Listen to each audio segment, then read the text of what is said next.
So this is the Range Rover Sport P460e Dynamic SE plug-in hybrid, and the reason that I'm making this video is really because when I was looking at this car and considering the X5 plug-in hybrid, the only reviews I could find were by influencers and journalists who'd been given the car maybe for a few hours, days, even maybe a couple of weeks. But something wasn't quite right about those reviews, and I realise now that I've got the car, there are a few things they don't talk about that I think are really obvious once you own this car, that I thought would be useful for people that are considering it, which is why I am doing this film. You know, maybe they're a little bit biased because they've been lent a car and they don't want to say anything too critical because maybe they won't get lent it next time. That's, I guess, you know, fair enough. It's their job, and it's not my job. This is a car that I own, and there's a few things I wanted to talk about. So the drivetrain, plug-in hybrid, fantastic system. I was never a big fan of hybrids just because, you know, it seemed like the worst of both worlds.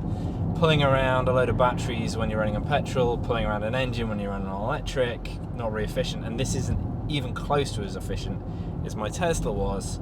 Probably about 20% as efficient in terms of the range you get out of the EV. Now in the winter, I'm getting about 50 miles on pure EV. In warmer weather, about sort of 14, 15 degrees, I was getting Celsius. I was getting about 65 to 70 at the very most. And that's probably enough for 90% of most people's journeys. And actually, when I was doing regular journeys, I was getting over 100 miles to the gallon because I was rarely using the petrol engine. You do longer journeys, so I've recently done a couple of 400-mile journeys, and you do see that range dropping.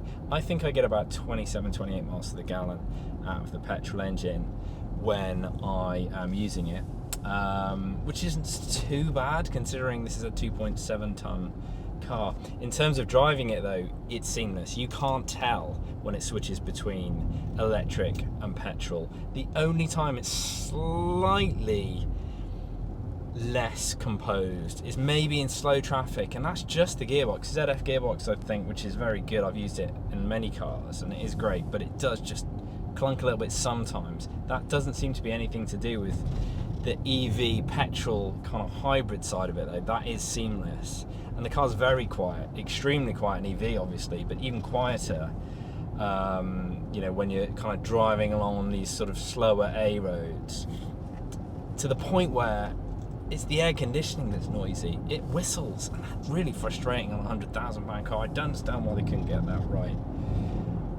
but it just shows how quiet it is when that's one of your gripes. In petrol, the petrol engine does sound fantastic, but you really just have to put your foot down. The car starts in EV by default, always.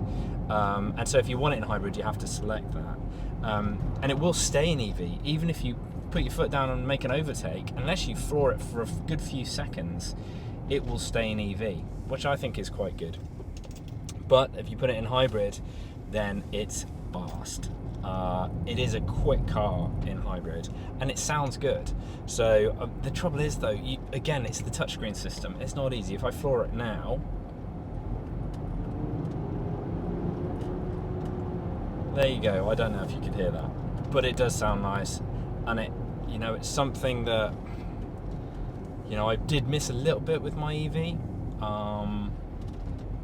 Not so much when I was saving all that money though. I mean, this is a 30 kilowatt hour battery, I think, and if you're using a public charger at 80p a kilowatt hour, then this is pretty much the same cost to run, if not more expensive than petrol. So when I'm on long journeys, I'd rather avoid those public chargers. I usually charge at home at much better rates. In fact, I've got my own solar, sometimes I charge on that, in which case this is really efficient. So the biggest issue though that I want to talk about with this car, I think, is storage. It's remarkably impractical for such a large SUV. I just assumed it would have loads of storage because it's a big SUV. Maybe the Defender has. This hasn't.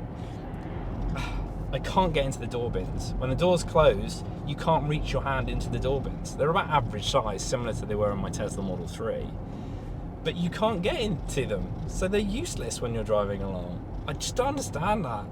Then the central console, it's a massive bin, which again is completely impractical. You can't put your sunglasses in there because then you'll never see them again and they'll get scratched. So there's nowhere to put your sunglasses. I had to buy a cheap Temu thing to go on the sun visor. Nowhere to put my sunglasses in a £96,000 car. The only other storage really for the driver is where you put your phone, the wireless charging point, but then you can't use it as a wireless charger. It doesn't really work anyway. I have real problems with my my iPhone. Getting it to charge and stay charging is very difficult, so I have to have a cable in here instead. And then you've got the cup holders underneath their storage, but if you've got a cup in your cup holder, then you can't use that storage either. And like I say, nowhere up here or anything to put your glasses. So that seems like an oversight. Even on the passenger side, again, the same problem with the door bin. And then it's got 2 glove boxes, but they're pretty small as well, so there's not a huge amount of storage in there. And then the boot is small. For a car this size, it's a very similar kind of usable space than I had in my Model 3 Performance, just higher, which isn't that useful. That surprised me. There's not really any storage underneath the boot to speak of either, and I don't understand that because the batteries are kind of in the middle of this car, so it must just be the kind of HV system that's in there that's kind of running those batteries. So that's really frustrating. I've got a dog guard which is useful for strapping stuff, so it too gives me a bit more space. But there is a plus side to all that. The reason there's not much space in the boot is because they really concentrate. Their priority clearly was passenger comfort, and they've nailed it, because this car, you know, a 400-mile journey in a day, not an issue. I absolutely breezed through that journey. It was amazing. And even when I've sat in the back as a passenger, you kind of realise, I think this car was made to chauffeur people around. You know, it's amazing back there. It's huge. A massive amount of space in the back, incredibly comfortable seats. The seats recline in the back. Pretty easy access. Even my 98-year-old Nan, driven her around in this a few hundred miles, in fact, she finds it very comfortable, and she can get in and out. If you drop the car and drop the seat in the front, then she can get in and out. So very, very comfortable to drive, and very comfortable as a passenger, mainly because they've sacrificed space in the boot for space in the cabin, I think. The heated windscreen is one of my peeves. You can't not spec it, so it's always there. You can see the wires in the sunshine, like the sun's out today. They kind of pings off those. Headlights ping off of it as well. That's a bit annoying. This is a standard car except for a few things I spec. The 22-inch wheels, just the right size, I think, personally. The blue colour, and head-up display. Head-up display is brilliant. It works with the system that looks to see what the speed limit is using cameras and GPS. So it even works on gantries, on motorways, on variable speed limits. And having that speed up in front of you is really good. This is a new car. It's the end of 2024, and so it comes with these kind of standard safety features that are a legal requirement now.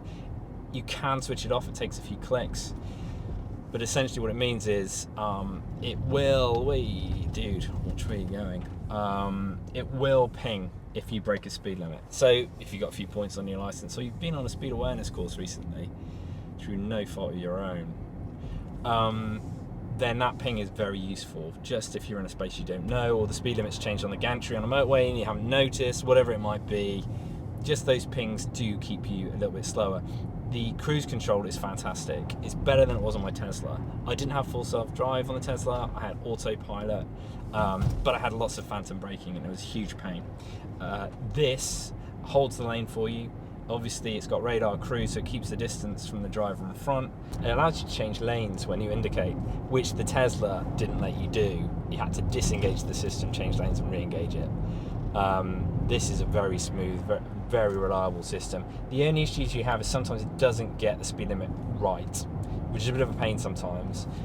It does mean then if you've got, because it's got a automatic speed limiter as well, which I find useful sometimes, where you can switch on and it won't let you break the speed limit wherever you are, which is quite cool. But sometimes it gets it wrong, or it doesn't know what the speed limit is, and it seems to default to 30 and slow you down, which is a bit of a pain.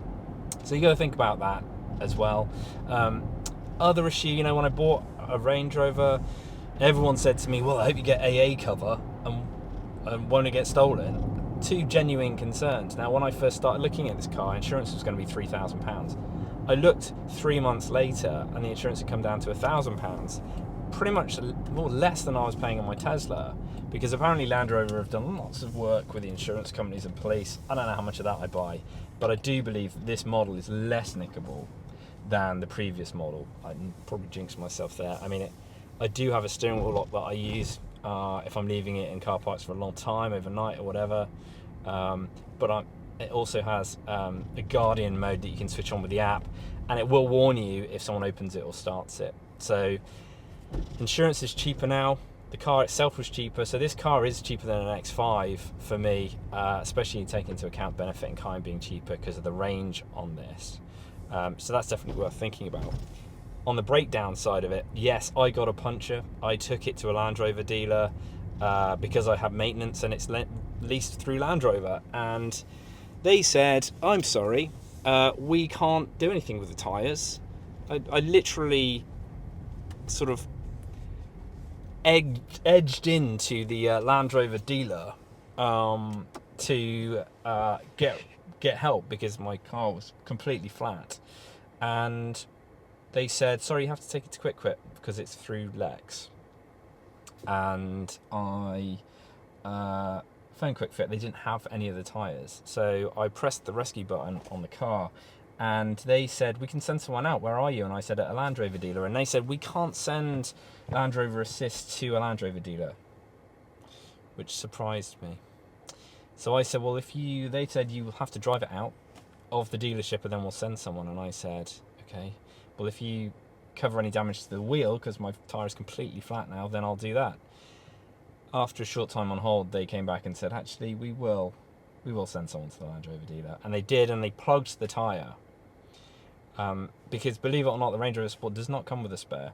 So in that situation, the only thing you can do is get the tyre plugged. Thankfully, he was able to do that.